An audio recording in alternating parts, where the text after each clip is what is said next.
Congress shall make no law respecting an establishment of religion, or prohibiting the free exercise thereof, or abridging the freedom of speech, or of the press, or the right of the people, peaceably to assemble, and to petition the government for a redress of grievances. The First Amendment is one we take for granted in our country. We all know we want to be heard, but where do we draw the line? In 2006, the Westboro Baptist Church, a notoriously hateful cult-like group, protested at the funeral of U.S. Marine Matthew Snyder. The reason for protest was that they believed that God punishes America for its tolerance of gay people by killing off military members and performing attacks such as 9/11. Though it may be surprising, the Supreme Court ruled that this was legal, since they were on a public land and because their remarks were general and not directly targeted at the dead soldier. Thank God for dead soldiers. Most would agree that what the Westboro Baptist Church is saying is morally wrong, especially at a soldier's funeral. Yet in the eyes of the law, it's considered to be okay. Is this okay? The First Amendment is incredibly important today, especially considered how divided the nation is these days, and your ability to express yourself without fear of the government hunting you down and taking you away is something that the Founding Fathers put in place many years ago that is as relevant now as it ever has been. Well, that's where the First Amendment gets a little bit tricky, because obviously these are people that we don't like what they say and we don't approve of what they say, but if you tell one group of people that they can't express their opinions while everybody else can, then now you're in the area where you're legislating people's opinions. And that amendment was put in place specifically so the government did not have the ability to do that. Because as much as we may abhor these groups, if we shut them down and say, you can't do what you're going to do, you can't meet, you can't express yourself, then it's a slippery slope. And then it might be another group, and then another group, and then before you know it, you've got full-blown censorship, and the First Amendment has been completely obliterated. And the alternative is you're living in an area where your liberties and your freedoms have been taken away. You might have an orderly civilization, but at what cost?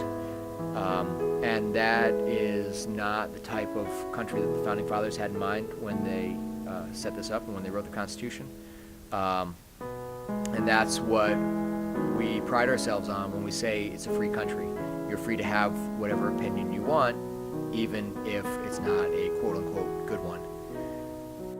The First Amendment relates to the world today because it's very important, especially in terms of freedom of the press and getting the truth out of our government, who seems determined to kind of lie and manipulate the truth.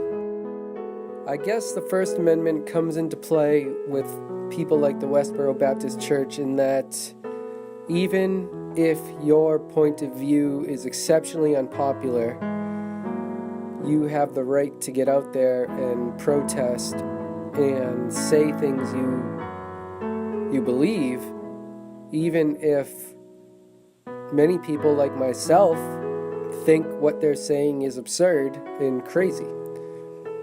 I think that we as a society need to determine what is terrible and what is not terrible. What I mean by that is, if you were to say, you can say anything you want but not terrible things, who determines what is terrible versus what may not be terrible? And your terrible might not be my terrible, but if we're going to have freedom of speech, we need to have freedom of speech. And we can't limit it because we don't agree with something that someone's saying. We have to instead, as a society, determine, okay, that person's ideas are radical and we shouldn't pay them any mind, or we need to say they might be making some sense even though what they're saying is terrible or unpopular.